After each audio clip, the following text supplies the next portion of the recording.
Okay, so this is a kind of okay, so this is a representation category, and it is certainly an abelian category, but it is more than an abelian category. We want to get some interesting information.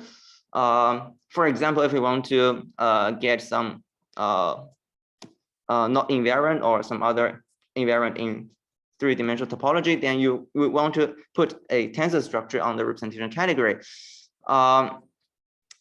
So, and in order to put this tensor category, to put a tensor, the monoidal structure or the tensor category structure on this category, we want the crucial step is to study the conformal blocks. So conformal block is the main, one of the main, the central the object in our talk.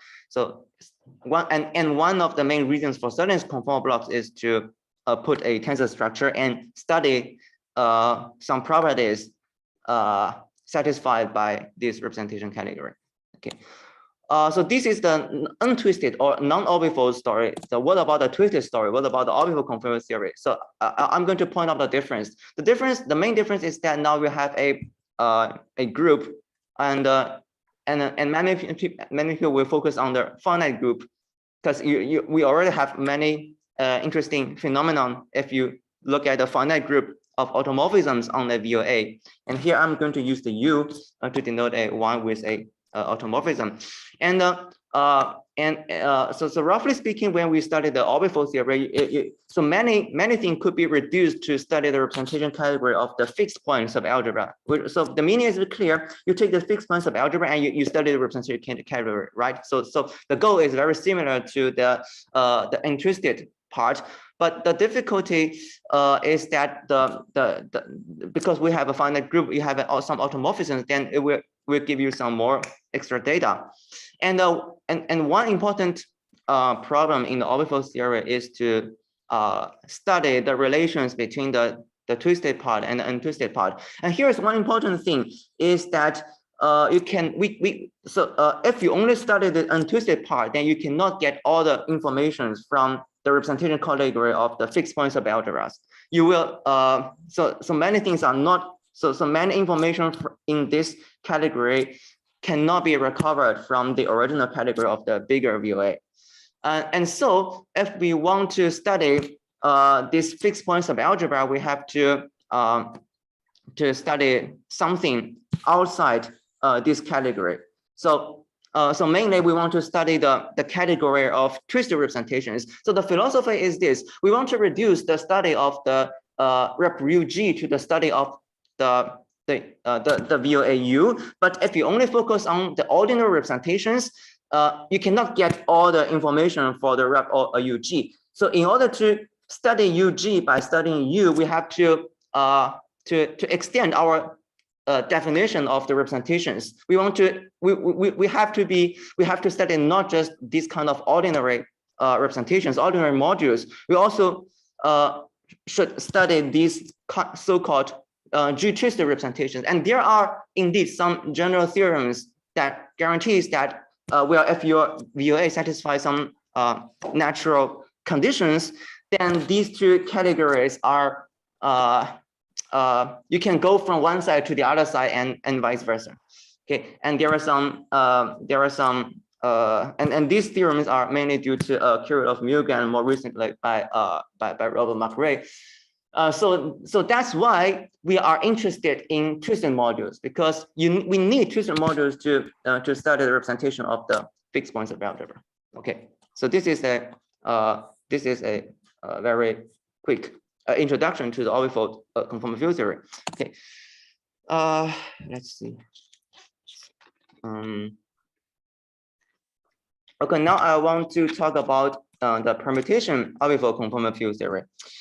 What is special about orbifold conformal field theory is that, well, roughly speaking, we only need to start. I mean, all the twisted part could be more or less recovered from the untwisted part. But and we have to be careful that I'm not talking about the untwisted U modules. I'm talking about the untwisted, all the untwisted V modules. So so the thing is this, we take U to be a finite tensor product of V, and here I'm writing this in a more or less coordinate independent way, which I mean is that I use the general set E, a finite set, and take the tensor product. So if E has n elements, then this is just a n tensor product of V. So this is nothing special. And here the automorphism group I'm thinking about is just the permutations. You can take G to be the full permutation group of this finite set. You can also take it to be a subset of this this permutation group or the automorphism group. Then this group acts on the VOA U by permutation, by permuting each tensor components. So you can define this group action in a very obvious way. And I'm interested. So the permutation algebra theory is the study of this type of conformal field theory. And for this type of conformal field theory, we have a so-called twisted and untwisted correspondence. And this is the main thing that I'm going to talk about today. So the correspondence says that the G twisted V tensor E modules and their conformal blocks can be constructed from the untwisted V modules and conformal blocks, and actually vice versa in some cases. And moreover, actually conformal blocks are not just associated to the VOAs and their representations.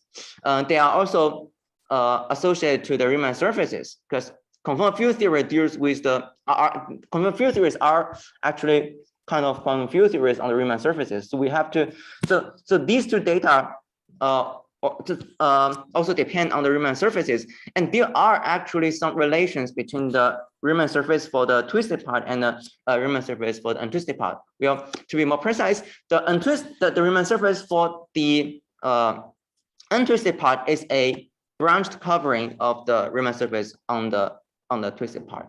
Okay, so this is roughly speaking what this correspondence is, and I will say more details about these things later.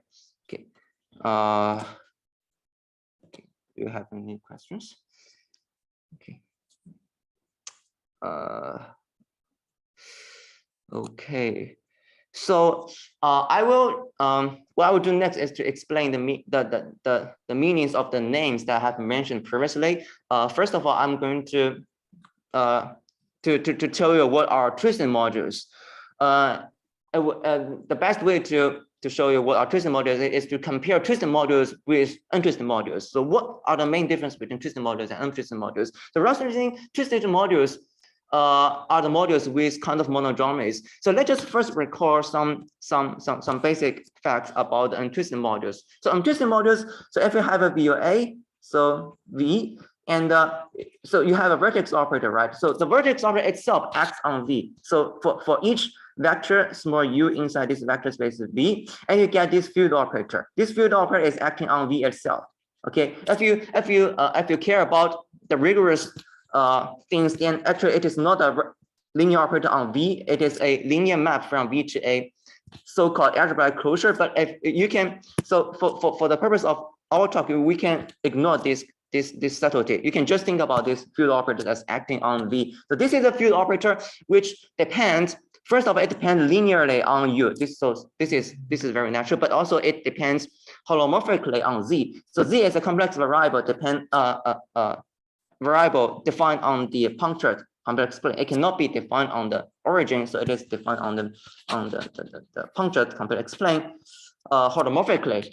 And so these field operators satisfy some axioms, the so-called Jacobi identity. So this formula should be understood in the sense of complex analytic continuation. So I'm not going to talk about the details, because if you want to care about details, then I will need many time to say this. So I will so don't worry about the details of this Jacobi identity if you are not familiar with this.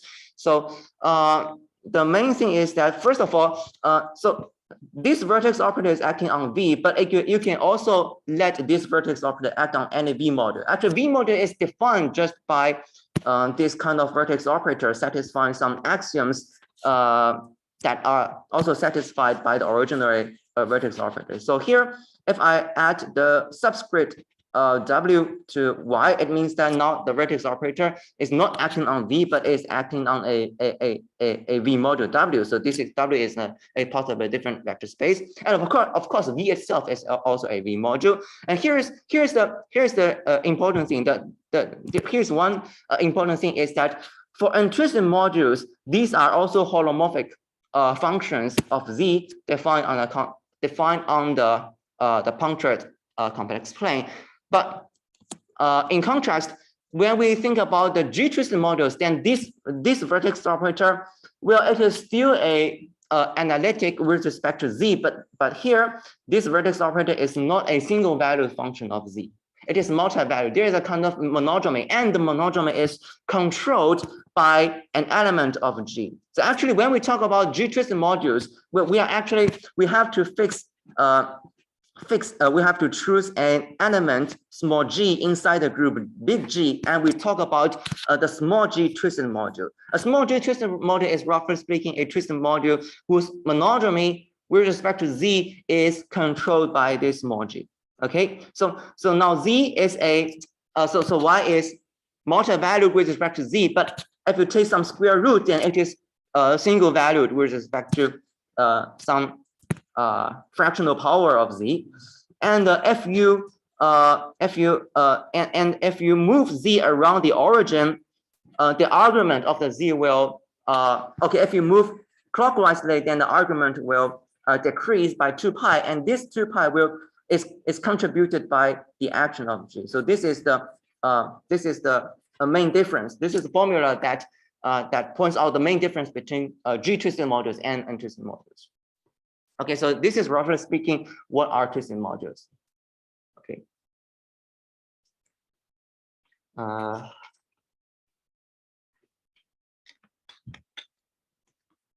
Let me give you an example, which is also quite related to the subject of our talk today. I will give you an example of how to construct twisted modules for permutation orbifold theory from untwisted modules, and this construction is due to Barrington Mason. So this is the algebraic definition. So recall that our VOA now is a finite tensor product of V, and we have G is a permutation. So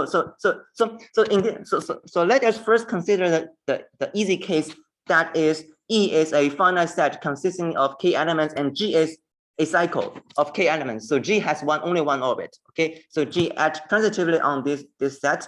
So now G has only one orbit, and we can define. So let us choose this W to be a V module, and we can then on this same vector space, we can define a G-twisted module structure on V tensor E. Okay, so these two W are equal as vector spaces, but they are not equal as modules. So this is the V module, and this is the G-twisted V tensor E module.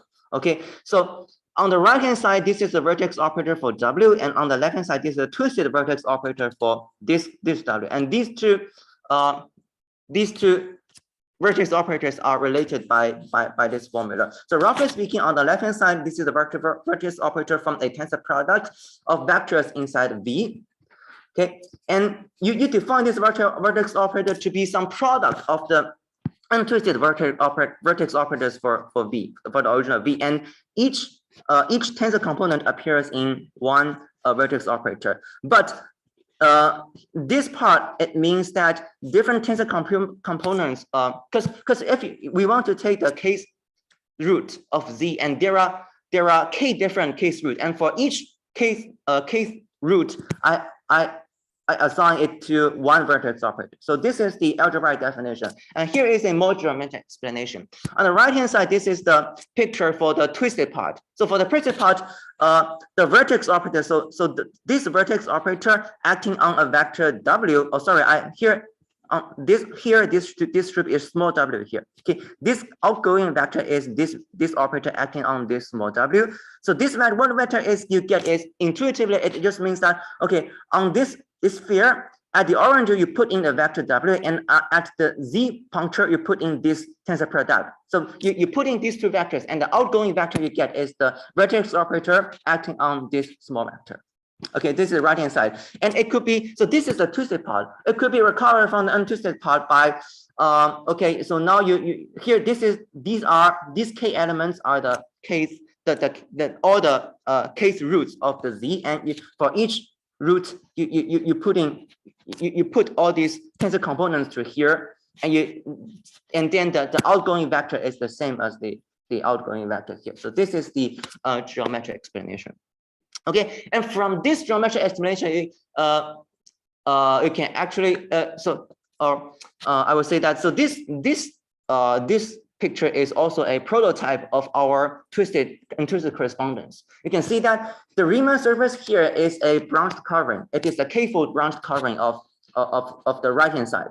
Right, outside 0 and infinity, this is just the ordinary covering space. But at the origin and infinite point, this is these two points are the branch points. Okay, and outside the branch point, this is just an ordinary covering map. Okay, so this is a very simple example of the twisted and untwisted correspondence, and an easy example of the branch covering. And the general case will involve more complicated branch coverings, which I will talk about later in my talk today. Okay, and next I will slightly generalize what I said, generalize the previous example, because in the previous example, the element G is acting transitively on the finite set, which means that we only have one orbit, right? But what if we have several orbits? Well, the generalization is very straightforward. We just need to, for each orbit, you define the twisted vertex operator in this way, and you multiply them. Okay, you multiply them, then you get the twisted vertex operator for the whole whole V tensor E. Okay, so the general case is very straightforward. Okay, so this is an example of constructing this permutation twisted modules. Okay, and it is not difficult to verify that, use this picture to verify that it satisfies the monodromy property, because if you move this z by 2 pi, it means that here you move it by 2 pi over k, and then this means that you don't move, you fix these points, but you move the vectors, right? You move the vectors, it just means that you permutate the vector. So this shows that the monodromy, that moving z by 2 pi is equivalent to moving the vectors, which is the same as permuting the vectors, right? So this satisfies the definition of the twisted modules. Okay, so this is an example of the twisted modules. Okay. Okay, so next I will say I will show you some brief history of this correspondence. Okay, and certainly this is not a complete history. I will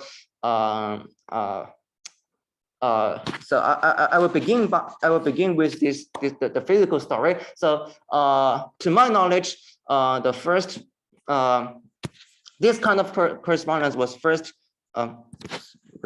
realized by physicist Bante in around 2000. In his paper, Bante wrote 2 papers on the permutation orbifolds, and in those papers, he pointed out this correspondence. In particular, he pointed out that the Riemann surface on the twisted side should correspond to a branched covering of the Riemann surface on the untwisted side. But in Bante's paper, he mainly focused on the unbranched coverings, which means that these are just the ordinary covering spaces. Okay, so this means that Bante didn't actually explicitly constructed all these branch coverings which are crucial to this correspondence. Okay, so this is physics, and the next progress, to my knowledge, the next progress is on the conformal net side, which is a functional analytic approach to the conformal field theory. So the story is this: in 2001, Kawai, Higoshi, Long, and Muger, they wrote a paper to study the so-called complete rationality. So complete rationality is a rigorous way to formalize the rational phenomena in the physics literature of conformal field theory. Okay, so this there's a mathematical rigorous way to study the rationality. Okay, and to my opinion, this is one of the most important papers in the literature of conformal nets. And in that paper, these three authors, they study the complete rationality and also the modularity of this representation category using the Z2 permutation orbifold conformal field theory. Okay.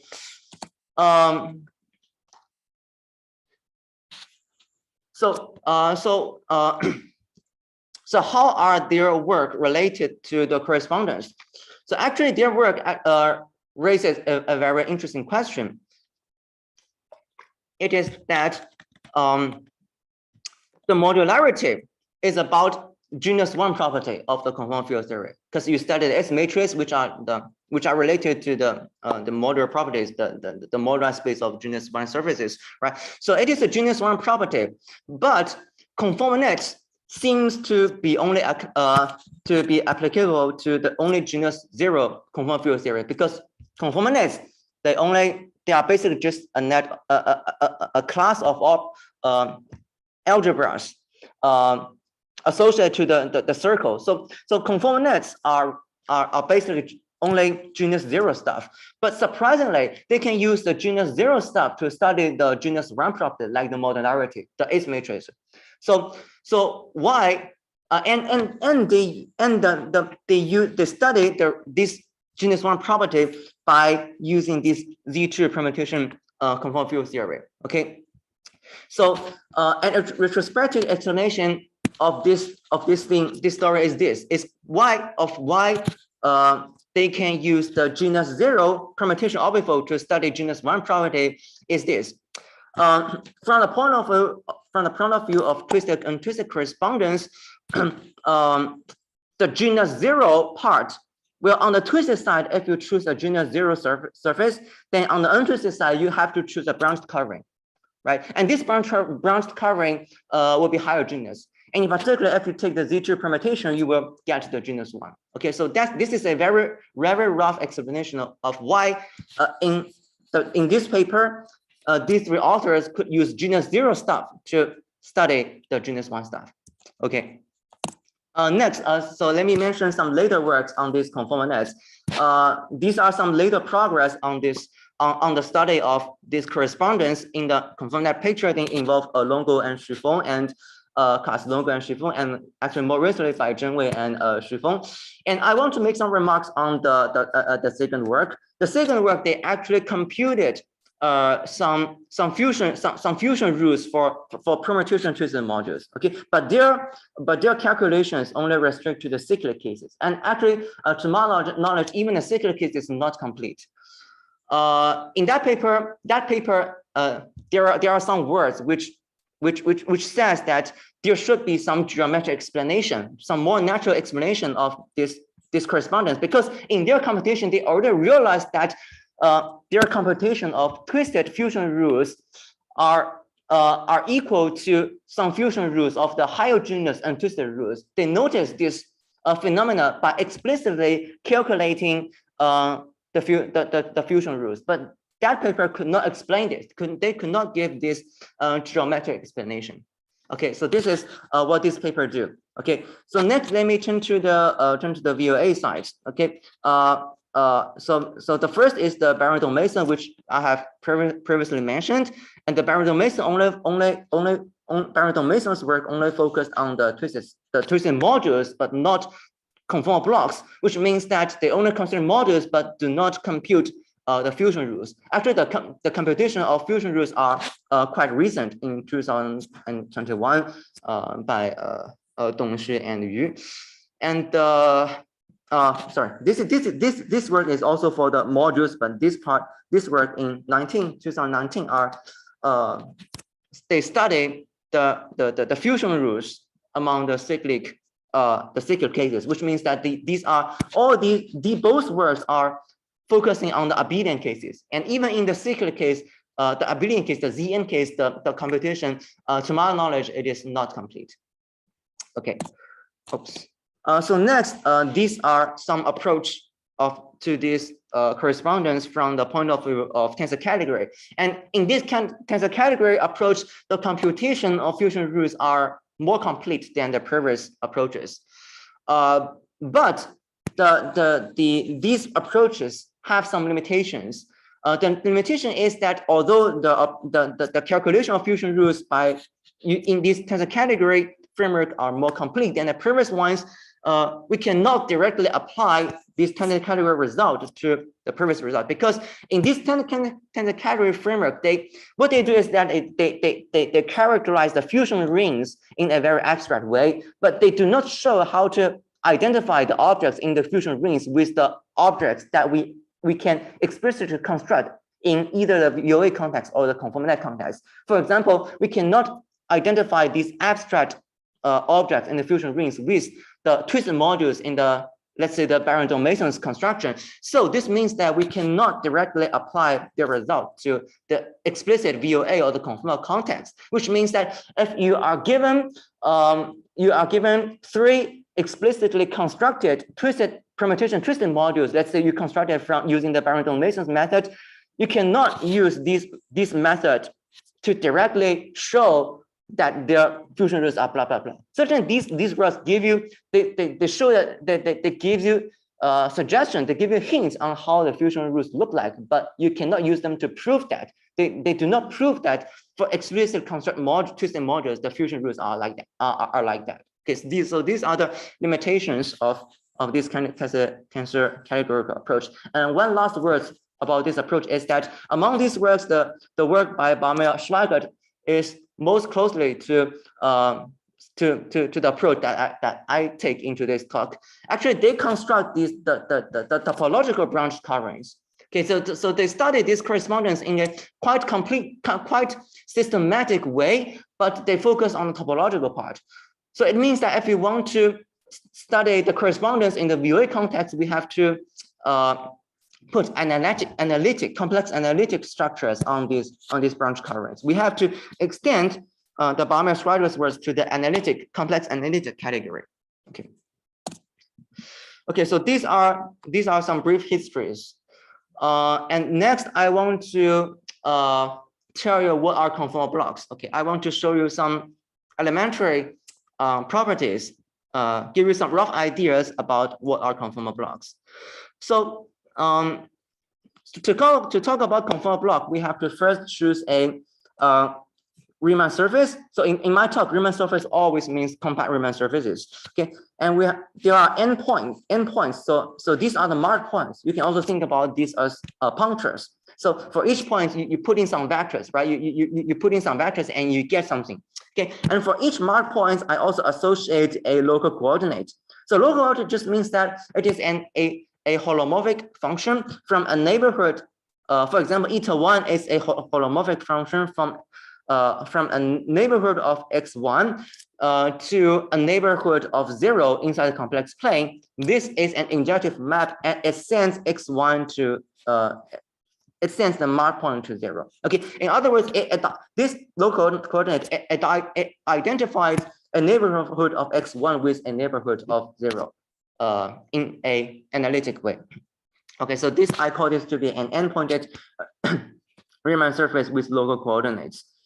Okay, and a conformal block. Okay, also for each mark point, we need to associate a V module. Okay, and a conformal block is a linear functional on the tensor product of all these V modules.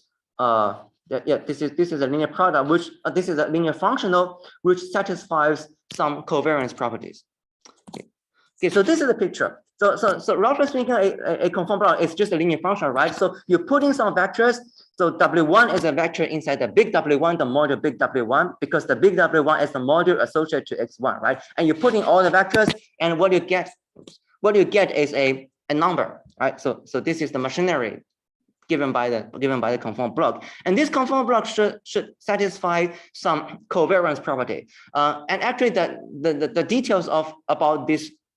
So the rigorous statement of this covariance property is very complicated, but roughly speaking, this covariance property should be understood in the sense of analytic continuation. So roughly speaking, this covariance property says this. It says that, okay, at each W1, for example, at WI, you can let the vertex operator, you can choose a small v inside the vector space, the vertex operator v, the big V, and you can let this vertex operator acting on W, right? This means that you let the small v acting you let the small v first interact with this W1. You get a new vector, which is this vector, and then you let this vector to engage in this interaction of this of this Riemann surface, right? And then you get a number. Okay, the covariance property says that all these, well, because at each point you can define this operator, right? And these definitions are compatible, which means that their analytic continuation are the same. Okay, so roughly speaking, this covariance property should be understood in the sense of the analytic continuation. Okay, they could be analytically extended to the same meromorphic section with poles at this mark point, at these mark points. Okay, so this is a rough definition of the conformal blocks, and I want to point out a difference. So here I'm talking about conformal blocks for untwisted modules. For twisted modules, this definition does not work. I will talk about I will give you more details about conformal blocks for twisted modules later. But for the moment, I want to point out one very important difference between untwisted conformal blocks and twisted conformal blocks. For the twisted conformal blocks, if you associate twisted modules to these mark points, you cannot extend these expressions to the same meromorphic function. Because as I said, you will have, if you add this vertex operator associated to a twisted module, then you will have monodromy, right? Which means that if you put it here, if you let this function move around this mark point by 2 pi, then you will get a different number, right? You will get monodromy here. You will not get a single valued function even on a punctured neighborhood of mark points. So let alone on this whole Riemann surface. So for twisted modules, for twisted conformal blocks, you will never extend these expressions to the same meromorphic functions. You have to consider the multi-valued meromorphic functions. Okay, so this is one important difference between untwisted conformal blocks and twisted conformal blocks. And I will say more about the twisted conformal blocks later. Okay, so these are the rough explanations of what are the conformal blocks for the untwisted modules. Okay. And let me mention some very important properties about the conformal blocks. Okay, so if you know a little bit about the modal functors, then conformal blocks, they just correspond to the modal functors. Okay, so they satisfy some properties that modal functors should satisfy. For example, we expect that the dimension of conformal blocks should be finite dimensional. Also, and certainly for this condition to be true, we have to add some conditions on the VOAs. Okay, and these are some very natural, some well-known conditions for vertex operator algebras. But if you don't know this, you can ignore this. You can just focus on the properties. Okay. So the first is the finite dimensional, and also this dimension.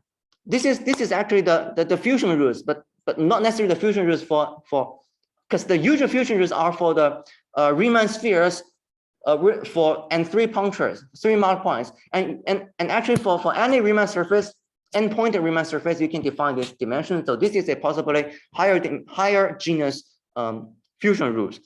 And this dimension, it does not depend on the complex structure of C. And it also does not depend on the local coordinates and the location. So basically, it just says that this dimension is a topological information. Okay, it is not a complex analytic information. Okay, so this is one thing. This means that we can understand conformal field theory from a topological point of view. Okay, so this is the importance of this first property. The second property is called a sewing. The sewing is, roughly speaking, is like this. So suppose that W1 is the dual representation of W2. In particular, these two vector spaces are dual spaces of each other, and then you can take the contraction. Okay, you take a contraction. So for the original conformal block, you take a contraction, you get a new linear functional, and this new linear functional is a also a conformal block, but it is not a conformal block for the original pointed Riemann surface. It is a conformal block for a new Riemann surface. The new Riemann surface is the sewing of the original one. And so for example, for this picture, you have 4 marked points. So the original conformal block is a linear functional on the tensor product of 4 modules. And after you take the contraction, you get the linear function on the tensor product of only 2 modules. That is W3 tensor W4, right? And these two are, you take the contraction, right? You take the contraction, and then this contraction give you a conformal block for the right-hand side, for the sewing. Okay, so roughly speaking, taking contraction correspond to taking the sewing, correspond geometrically to taking the sewing of the Riemann surfaces. Okay, so for that reason, we also call this algebraic process to be the sewing of the original conformal block. So contraction are also called the sewing. Okay, so there are 2 types of the sewing. The first one is the self-sewing. The second one is the disjoint sewing. Okay, so this is the second important property, the sewing property. And the last important property is kind of the opposite of the sewing property. It is called the factorization. So roughly speaking, factorization says that any conformal block on the right-hand side could be written as the sewing of the conformal block on the left-hand side. Okay, it says that the sewing process will give you enough conformal blocks on these possibly homogeneous Riemann surfaces. Okay, so this is called the factorization. Okay, actually the sewing and factorization, these properties are one of the most important property in rational conformal field theory. For example, the associativity isomorphisms in the representation category of VOA is a special case of the sewing factorization. And also model invariance is also a special case. So this is the genus 0 sewing factorization, and model invariance is the genus 1 sewing factorization. Okay, and also a slightly different version of the factorization is this formula. Okay, it tells you that the dimension of the space of conformal blocks on the right-hand side could be computed by the dimension of the space of conformal blocks by the left-hand side. Okay, the right-hand side dimension is just the left-hand dimension where you take the sum over all irreducible modules up to equivalence, all different irreducible modules up to equivalence. So here, for the first mark point, you put W1, then for the second mark point, you should put the 0 module.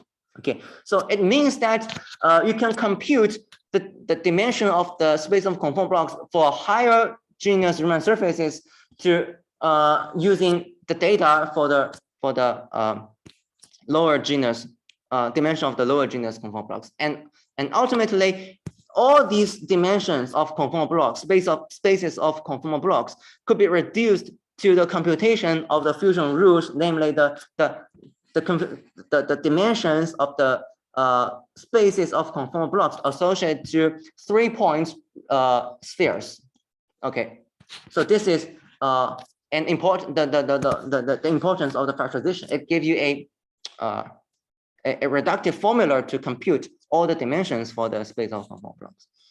Okay, so these are about the sewing and factorization. Okay, any questions?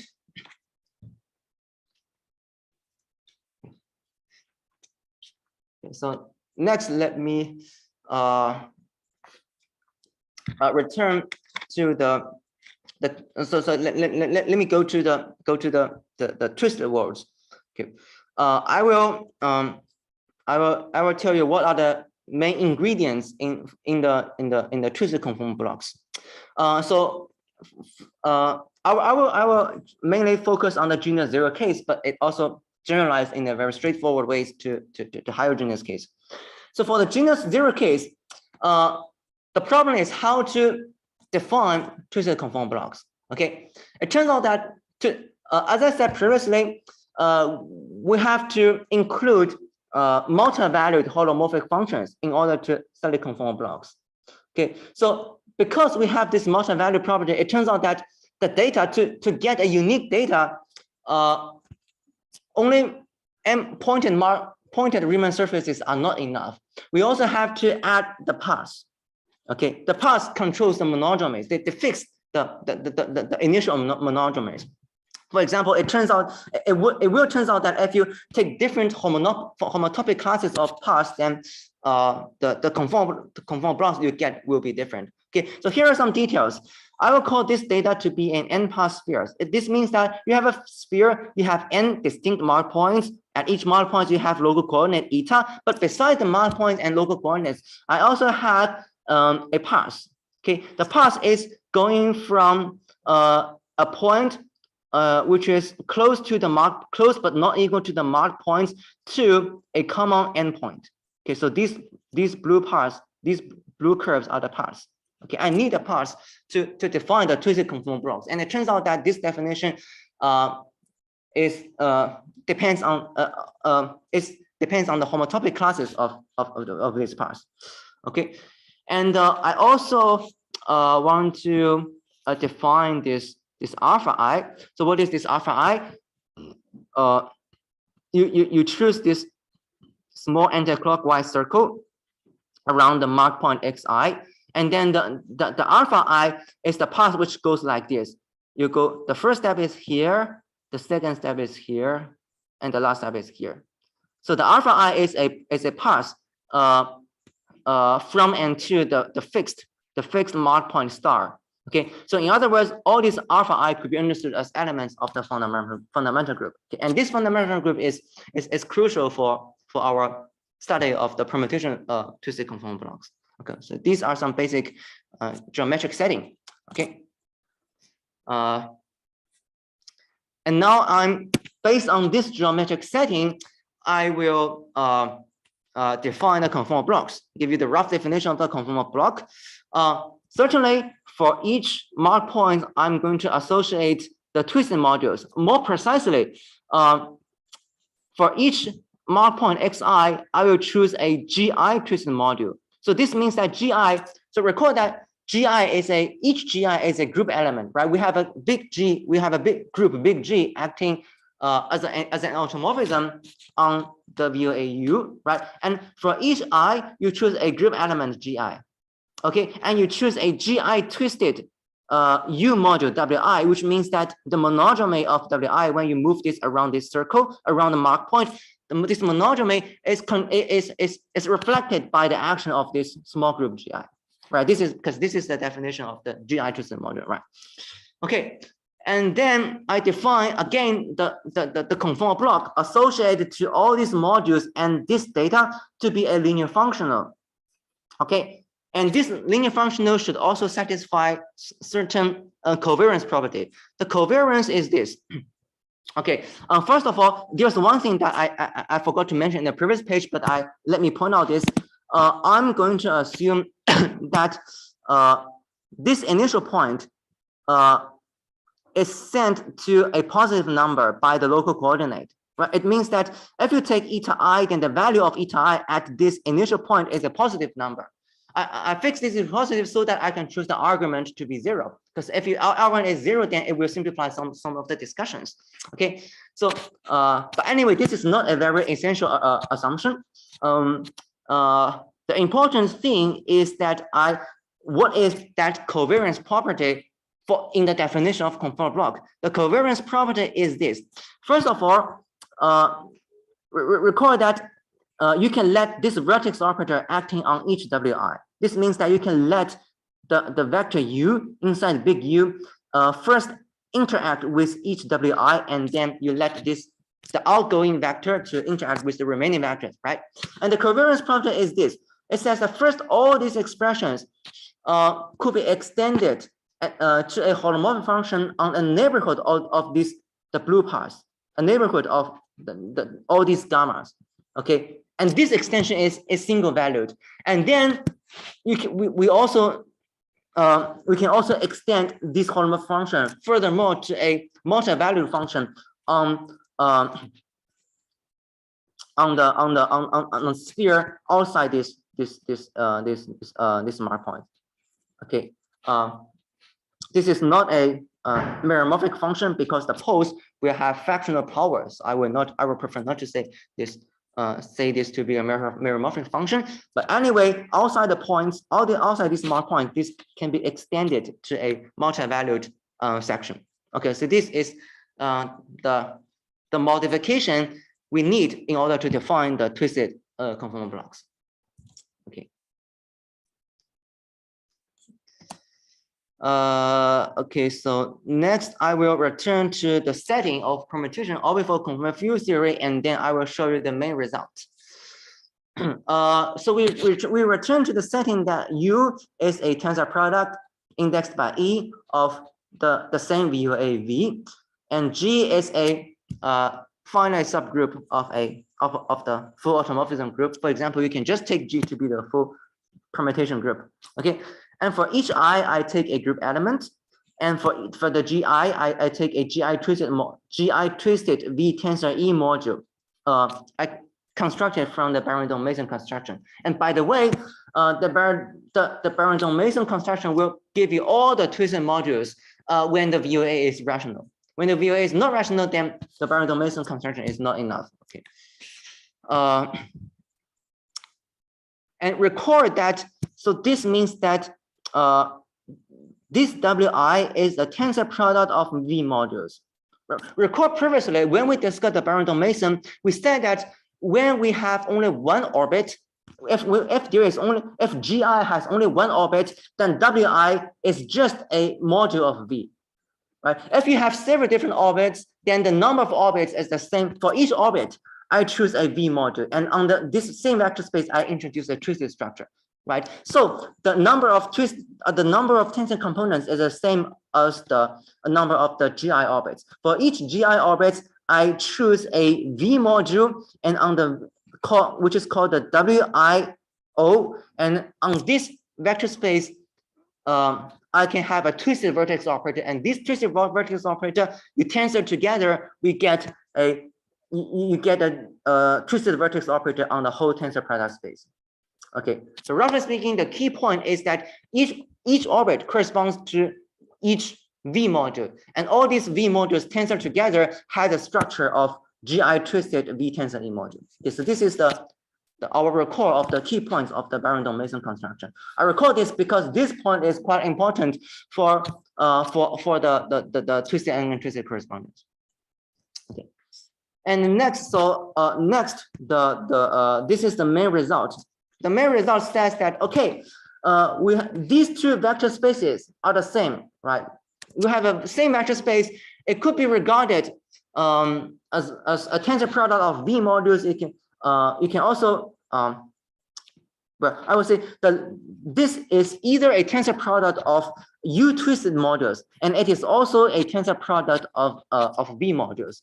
So you can talk about whether this is a so if you choose a linear functional on this vector space, and then we can talk about whether this linear functional of the twisted conformal block for U. You can also talk about whether this is a conformal block for the V modules. And it turns out that these two notions are the same. A linear functional is a twisted conformal block, is a conformal block for W1 to Wn, and the previously chosen geometric data P, if and only if the same linear functional is a conformal block associated to all these V modules in a pointed compact Riemann surface X.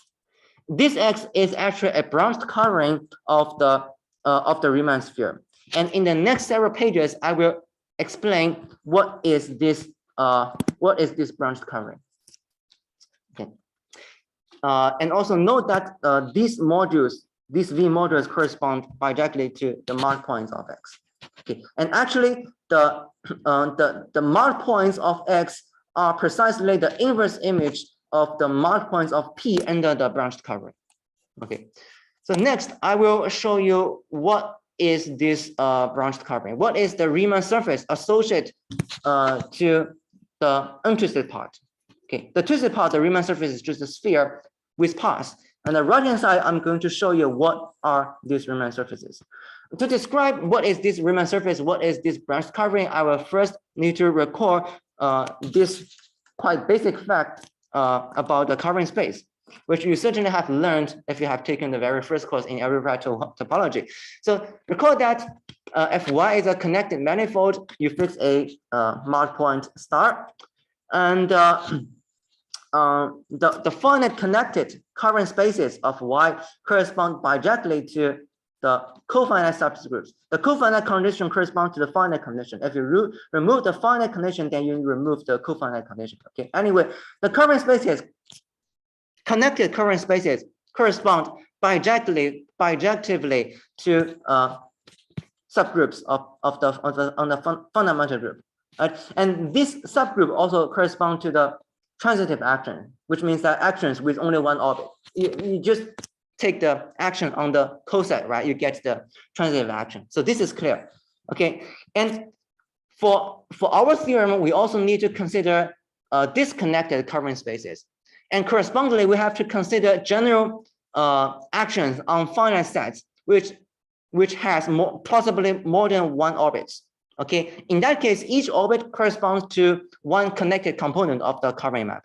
Okay, so the correspondence is very easy. So you just put all of them together, then the finite covering spaces correspond bijectively to the actions of the fundamental group on a finite set E, and the connected components of X correspond bijectively to the orbits of the fundamental group. Okay, so in other words, if you have two orbits, then you have two connected components. Okay, so this is the general thing we need to recall in order to define the branched covering. And recall that here this covering is not branched. This is for the unbranched covering. But I will talk about but in that theorem it is the branched covering. But if you go outside, if you restrict out, if you focus on the outside part of the mark points, then you will get the unbranched covering, the usual branched covering. Okay, so here this is the description for the branched covering. The description is this. So first of all, as I said, the mark points for the branched covering is precisely the inverse image of the mark points of the Riemann sphere, which is the geometric data on the twisted side. Okay, and here the branched covering, because as I said, outside the mark points, it is unbranched. This is the unbranched covering, and this unbranched covering could be described by an action of the fundamental group on the finite set E. And here is how to describe it. It is described by sending each alpha I. Recall that alpha I is an element of this fundamental group. Okay, I define the action of gamma on E by sending each alpha I to Gi.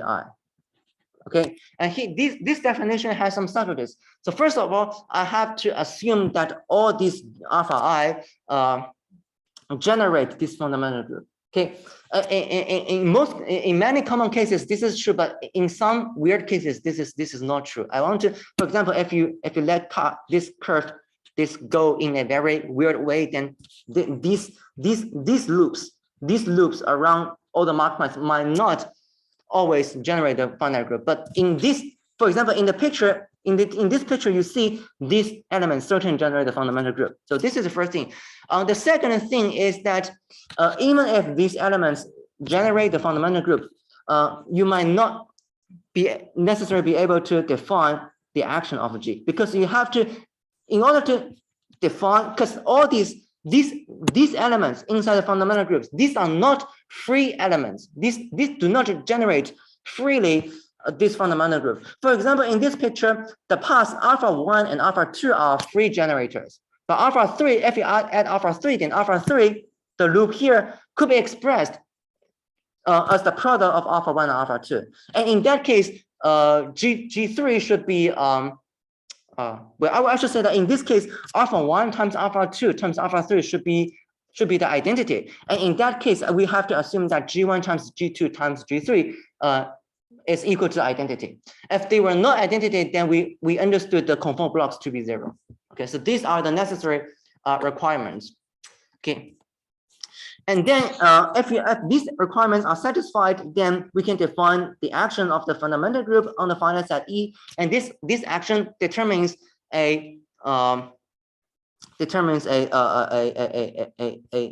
covering space of of the sphere with the mark points removed. And this unbranched coverings outside the mark points could be extended to a branched covering on the compact Riemann surface. So this unbranched covering could be extended in a unique way to a branched covering from C to C to P1. Okay, so this actually uniquely describes the branched covering.